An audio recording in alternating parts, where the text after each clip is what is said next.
पसंद करें कि इन्होंने कश्मीर की बात की है, बेशक मुल्क का बेड़ा गर्क कर दिया।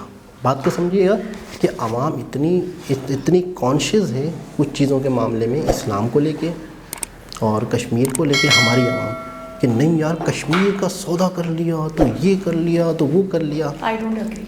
आप बोल रहे हैं आवाम की बात करो मैं, ठीक है। कहीं आवाम ऐसी होगी, कहीं मुल्ला जो हो एहतजाज करेंगे। अस्सलाम वालेकुम, नमस्ते, सत श्री अकाल। कैसे हैं आप लोग? उम्मीद करती हूँ ठीक होंगे, खुश होंगे। मैं हूँ हज़ीका अली और मेरे साथ है तारिक नियाजी। अस्सलाम वालेकुम, नमस्ते, सत श्री अकाल। उम्मीद करता हूँ ठीक होंगे, खुश होंगे। दोस्तों जहाँ रहें खुश रहें, माँ बाप का ख्याल करेंगे, क्योंकि माँ बाप है तो सब कुछ है। आज की हमारी वीडियो है Pakistan needs to trade with India. So start करते हैं अपनी वीडियो को। Let's start. ओके गाइस, तो वीडियो का टाइटल है Pakistan needs to trade with India says Imran Khan's advisor. So start करते हैं अपनी वीडियो। नमस्कार and I welcome you all to world affairs. मैं हूं प्रशांत धवन और इस वीडियो में हम बात करने वाले हैं एक बहुत ही इंटरेस्टिंग टॉपिक के बारे में। रिसेंटली पाकिस्तान के प्राइम मिनिस्टर के जो मेन एडवाइज़र हैं, इन्होंने ऑफिशियली ये स्टेटमेंट दी है कि पाकिस्तान को ज़रूरत है इंडिया के साथ ट्रेड करने की। यहाँ पर आप देख पाओगे डॉन का न्यूज़ आर्टिकल है, लिखा है कि trade with India is the need of the hour. ये कहा है रज़ाक दाऊद ने। रज़ाक दाऊद एडवाइज़र है to the prime minister on commerce, textile industry and production. इन्होंने यहाँ पर यह भी ऐड किया है कि अगर दोनों देश ट्रेड करते हैं तो इससे भारत को भी फ़ायदा होगा और पाकिस्तान को तो खैर फ़ायदा होगा ही ना। क्वेश्चन यहाँ पर यह आता है कि हाउ, किस तरीके से पाकिस्तान को यहाँ पे फ़ायदा हो सकता है और पाकिस्तान यहाँ पर मेन कंपटीशन बांग्लादेश को किस सेक्टर में देना चाहता है। बहुत कुछ यहाँ पे आपको जानने को मिलेगा। डिस्कस करते हैं इस टॉपिक को, मगर आगे बढ़ने से पहले आपसे एक क्वेश्चन पूछूंगा। क्वेश्चन यहाँ पर ये है, ट्रेड से रिलेटेड क्वेश्चन है कि इंडिया और साउथ कोरिया ने रिसेंटली कितने बिलियन डॉलर का ट्रेड टारगेट रखा है 2030 के लिए। ये है यहाँ पे आपकी option, 100 billion dollar, 50 billion dollar, 10 billion या फिर 25 बिलियन। कमेंट सेक्शन में करिए उत्तर, सही आंसर आपको मिलेगा वीडियो के एंड में। ना आज के समय आप अगर देखो तो इंडिया रीजन में ऑलमोस्ट हर कंट्री के साथ ट्रेड कर रहा है। इवन चाइना के साथ भी हम ट्रेड करते हैं।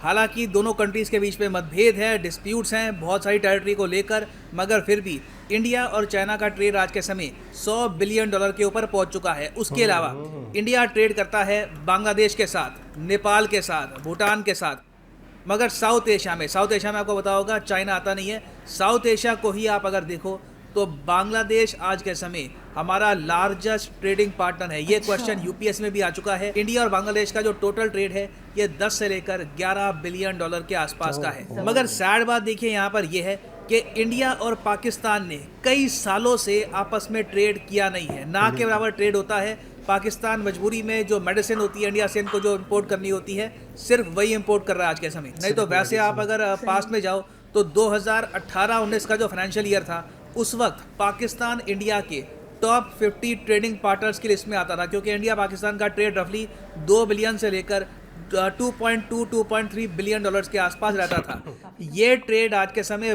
बहुत ज़्यादा कम हो चुका है, ऑलमोस्ट डिस्ट्रॉय ही हो चुका है।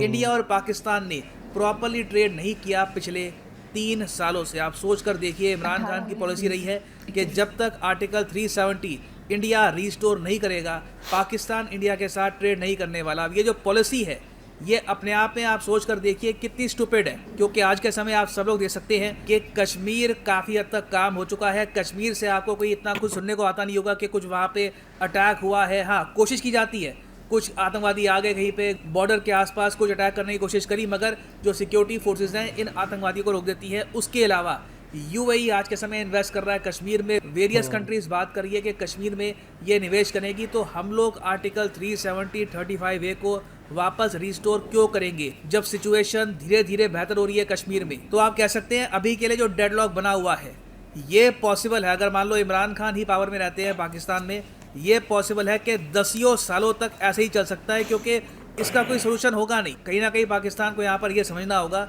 कि जो एरिया इनकी एडमिनिस्ट्रेशन के अंडर नहीं आता वहाँ पे कानून क्या होगा, उसको लेकर जिद रखना एक बहुत ही ज़्यादा इमेच्योर पॉलिसी है। तो आज नहीं तो कल इमरान खान को अपनी जो पॉलिसी है इसमें यू टर्न लेना ही होगा। ये कहेंगे कि ठीक है आर्टिकल 370 वापस नहीं आ रहा, तब भी हम इंडिया के साथ ट्रेड स्टार्ट करेंगे। और मैं ये कहूँगा कि ये करना काफ़ी इंपॉर्टेंट भी है, क्योंकि इंडिया पाकिस्तान का ट्रेड देखिए एक टाइम पर 30 to 37 बिलियन डॉलर तक जा सकता है। ये कहा था वर्ल्ड बैंक ने। यहाँ पर आप देख पाओगे आर्टिकल है 2018-19 का कि उस वक्त इंडिया पाकिस्तान का जो ट्रेड था 2 बिलियन का, ये 37 बिलियन डॉलर तक पहुंच सकता है अगर इंडिया और पाकिस्तान आपस में एक proper free trade agreement sign कर ले, जैसा हमने साइन किया है यूएई के साथ। पोटेंशियल ट्रेड का यहाँ पर बहुत ज़्यादा है, दोनों ही देश बेनिफिट करेंगे। कंपैरिजन के लिए मैं आपको ये बता रहा हूँ कि पाकिस्तान का आज के समय टोटल ट्रेड चाइना के साथ रफली 10 से लेकर 15 बिलियन डॉलर के आसपास रहता है, इसी के आसपास झूलता रहता है। तो आप सोच कर देखिए, सिर्फ वर्ल्ड बैंक ने कहा है यहाँ पर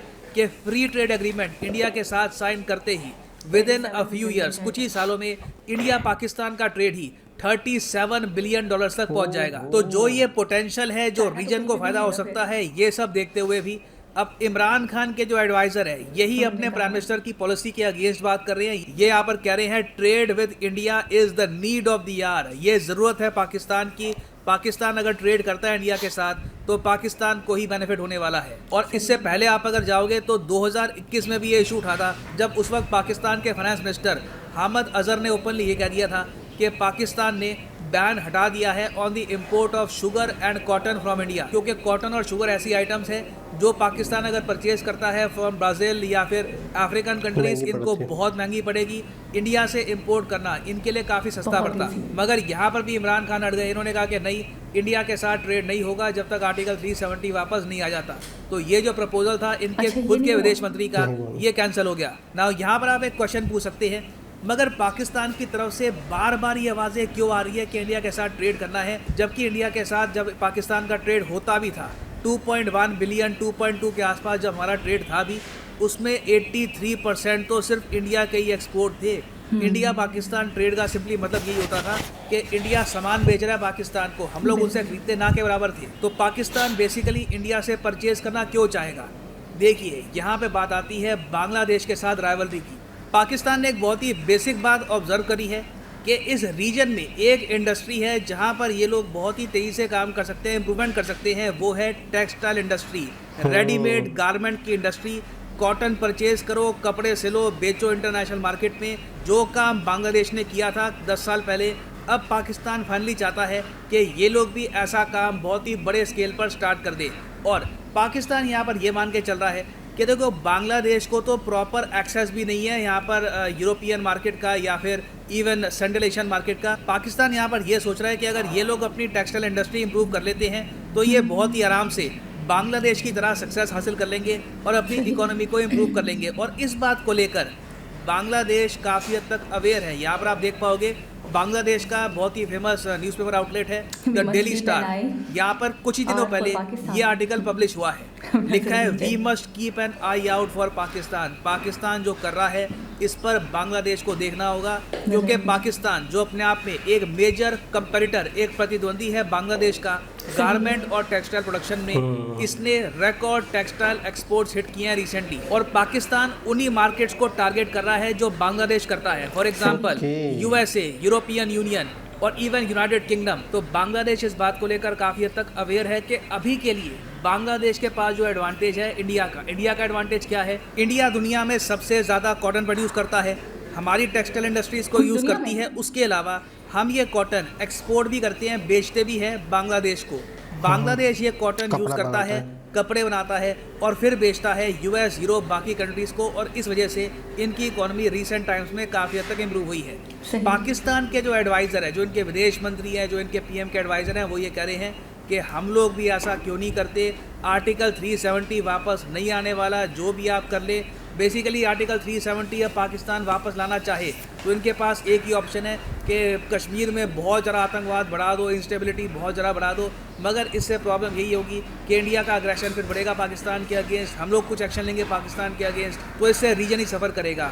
नीड अभी के लिए ये है कि आर्टिकल 370 का इशू पाकिस्तान भूल जाए, जो हो गया सो गया। फोकस यहाँ पर ये करे कि इंडिया से कॉटन परचेज करो और बांग्लादेश को कंपटीशन दो रीजन में। तो देखिए, एडवाइज़र जो है इमरान खान के, जो इनके विदेश मंत्री हैं, वो लोग तो ओपनली ऐसी बातें कर रहे हैं। अब क्वेश्चन यहाँ पर ये आता है कि क्या इमरान खान में इतनी विजडम है, इतना आप कह लीजिए उनमें एक लीडर वाली क्वालिटी है कि वो फ्यूचर के बारे में सोचे, या फिर वो अपनी पॉलिटिकल इमेज के लिए अतीत में ही, पास्ट में ही अटके रहेंगे। ना वापस आते हैं हमने एमसीक्यू की तरफ कि इंडिया और साउथ कोरिया ने रिसेंटली कितना टारगेट रखा है अपने बायलैटरल ट्रेड का 2030 तक? तो सही उत्तर इसका है ऑप्शन बी, $50 बिलियन। अभी के लिए इंडिया और साउथ कोरिया का जो ट्रेड है ये झूलता रहता है 15 से लेकर $20 बिलियन के आसपास। तो $50 बिलियन का टारगेट है 2030 तक। और याद रखिएगा हमारा एक फ्री ट्रेड एग्रीमेंट भी है विद साउथ कोरिया। और फाइनली यहाँ पर मैं ये भी ऐड कर दूं कि लाइफ में अगर आप एक बार उसके साथ यूएई के साथ भी हो गया ना FTA चाहते हैं तो आप परचेज कर सकते हैं प्रीवियस वीडियो में देखा था। लेकिन वो भी आपने देखा था कुछ चीज़ों में। यहाँ पे आपको मिलेगा ये लिंक, इस लिंक पे करो क्लिक और यहाँ पे आप इंफ्रास्ट्रक्चर के हवाले से काम करोगे तो ऑफ योर चॉइस। अगर आपके पास अभी 2-3 साल का टाइम, आप आराम से 2024-25 के आसपास एक अटेम्प्ट देना चाहते हैं तो ये यूपीएससी कॉम्बो कोर्स परचेज कर सकते हैं जिसमें आपका प्रीलिम्स, मेंस, ऑप्शनल तीनों कवर हो जाएगा। ये सारे कोर्सेज अलग अलग परचेज करोगे तो आपको 10-20 हज़ार रुपये एक्स्ट्रा पे करने होंगे। तो सेविंग यहाँ पे आपकी हो गई।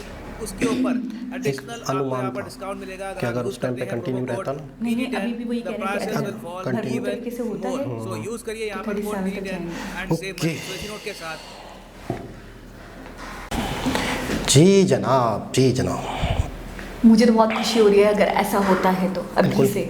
अच्छा, सबसे बड़ी ये बात अक्लमंदी का मुजाहरा होगा कि अगर हम ट्रेड करते हैं इंडिया के साथ। सबसे बड़ी बात ये है कि हमारे खुद मिनिस्टर्स जो हैं, एडवाइजर्स, तो वो ये बात कर रहे हैं। ये एक तरीके से ये बात हो गई कि आप प्राइम मिनिस्टर के अगेंस्ट जाके अपना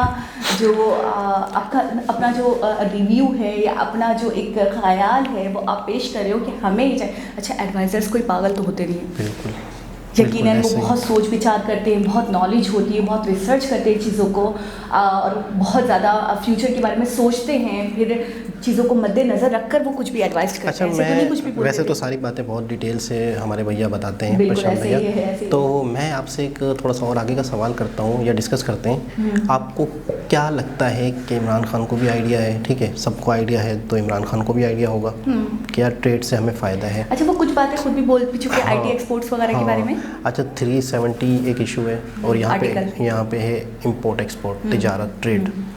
तो इमरान खान एज ए इंसान, एज ए एक पार्टी के चेयरमैन, आपको क्या लगता है, क्यों लगता है कि वो ट्रेड के बजाय 370 पे फोकस कर रहे हैं? क्यों?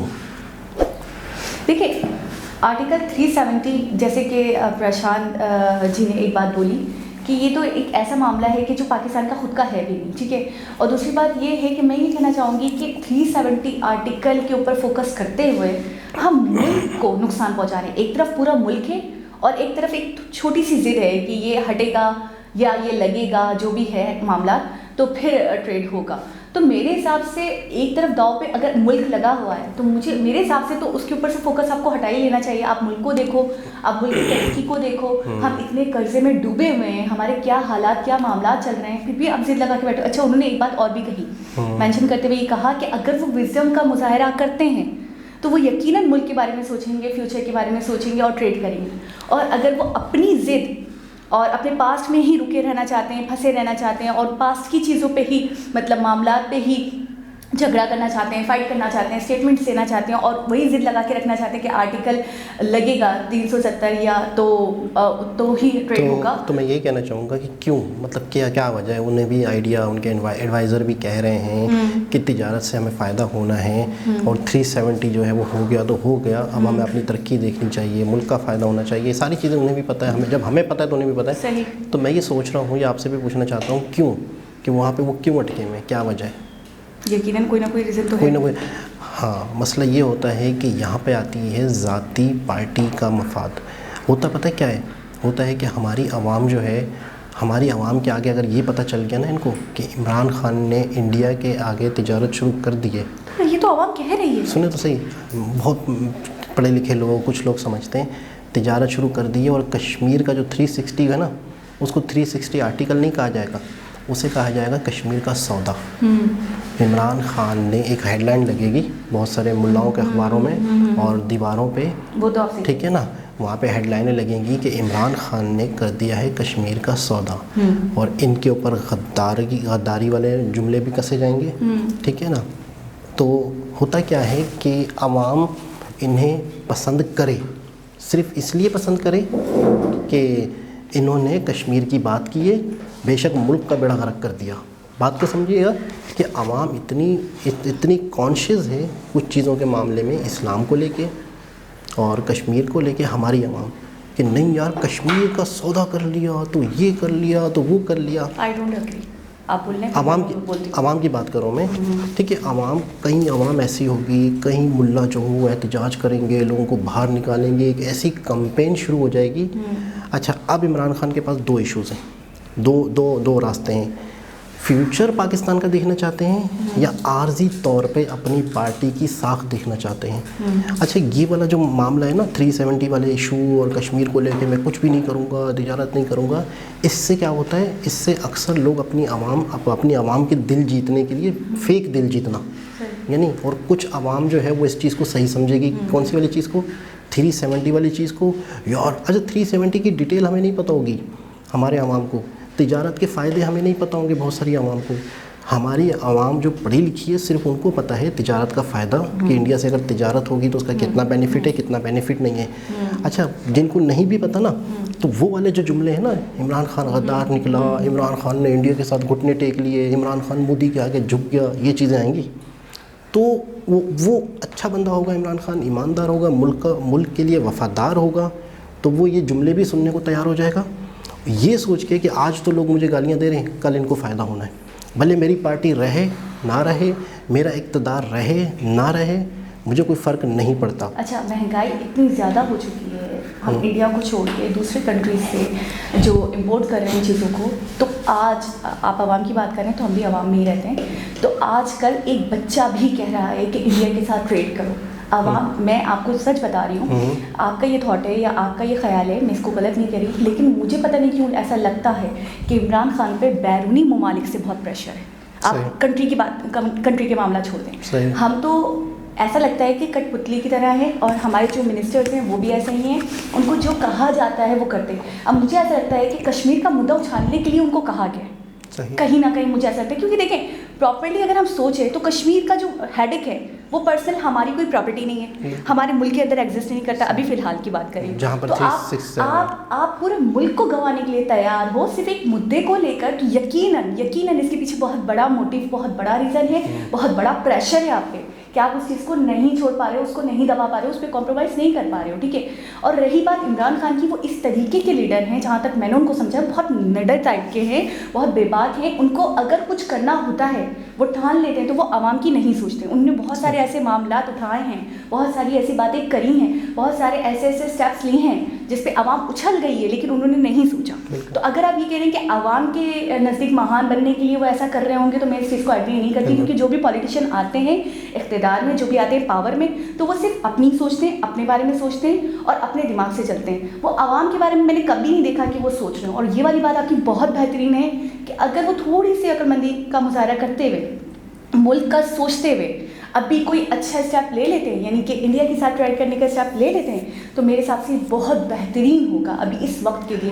क्योंकि देखिए उनके एडवाइज़र ने भी यही बात कही है कि अब हम जिस सिचुएशन में हैं, हमें सिर्फ यही चीज़ निकाल सकती है कि हम ट्रेड करें, ठीक है, हम कंपटीशन दें बांग्लादेश को। हम वैसे ही बहुत ज़्यादा पीछे हैं, हम मज़ीद मामला को गंभीर करके, मज़ीद मामला को उलझा के, और वो भी वो मैटर्स जो हमारे अपने घर के हैं भी नहीं, उन इश्यूज़ के ऊपर आवाज़ उठाकर, उन इश्यूज़ को मुद्दा बनाकर अगर हम अपनी बर्बादी कर रहे हैं, तो हमसे बड़ा बेवकूफ़ कोई नहीं, मैं तो ये कहूँ। अच्छा, टेक्सटाइल के हवाले से पाकिस्तान बहुत एक स्ट्रॉन्ग कंट्री है, अगर इसको सही तरीके से यूज़ करें तो बहुत बेहतर हो सकता है। दूसरी चीज़ है कि जो आवाम वाली बात है कि आवाम को खुश करने के लिए, वो असल में आवाम को खुश करना अपनी पार्टी की फेक ही बेनिफिट है। हाँ, तो वो उस तरह से है कि अपनी पार्टी का इक़्तिदार रहे, अपनी पार्टी का इक़्तिदार रहे, और बेशक ही उसमें मुल्क का फ्यूचर बर्बाद हो रहा है, वो एक कॉन्सेप्ट। लेकिन आपको पता है बहुत सारी ऐसी चीज़ें हैं कि जिनका हम इंडिया से जब से ट्रेड बंद हुआ है, और हम वो चीज़ें, जैसे कि अभी उन्होंने कॉटन की मिसाल दी है कि साउथ अफ्रीका से अगर हम मंगवाते तो हमें बहुत ज़्यादा एक्सपेंसिव पड़ेगा। इसी तरह बहुत सारे ऐसी चीज़ें हैं, ऐसी अज्जा हैं जो इंडिया से बंद हो गई हैं आना।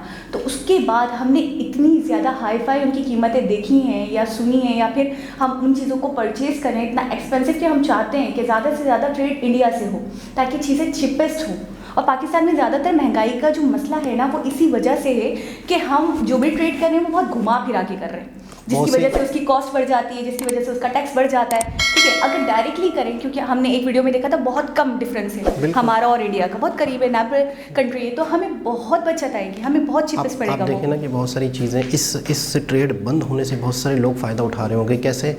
कई चीज़ें ईरान जाती होंगी, अफगानिस्तान जाती होंगी, आपने बताया था, वहाँ से हम लेते होंगे, भले वो इंडिया से ही जा रही हैं। कई चीज़ें बांग्लादेश जाती होंगी, बांग्लादेश से हमारे पास आती होंगी। इस तरह से चीज़ें, कई चीज़ें ये पाकिस्तान को ज़रूरत है, चाइना में नहीं बनती, इंडिया में बनती है, तो चाइना इंडिया से लेके हमें दे रहा होगा, हमें दे रहा है, यानी कि हम इसी में बर्बाद हो रहे हैं, इसी में लूट रहे हैं। तो एक बहुत ही ज़बरदस्त इन्फॉर्मेटिव वीडियो थी, जिसमें जिस तरीके से मैं कहता हूँ मोदी जी ने अपनी पार्टी का, अपनी रिस्पेक्ट नहीं सोची कि मैं रहूँ इक़्तिदार में, नहीं रहूँ, मैं वो चीज़ें करके चला जाऊँ जिससे मेरे कंट्री का, मेरे मुल्क का, मेरे आवाम का फ़ायदा हो।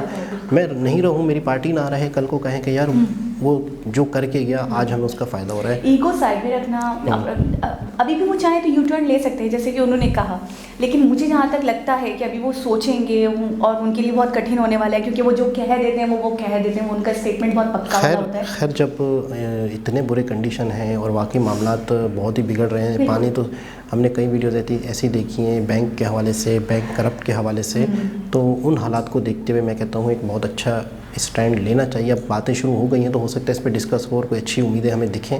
तो दोस्तों दोबारा किसी और वीडियो के साथ आपसे मुलाकात होगी, जब तक के लिए अल्लाह हाफ़िज़।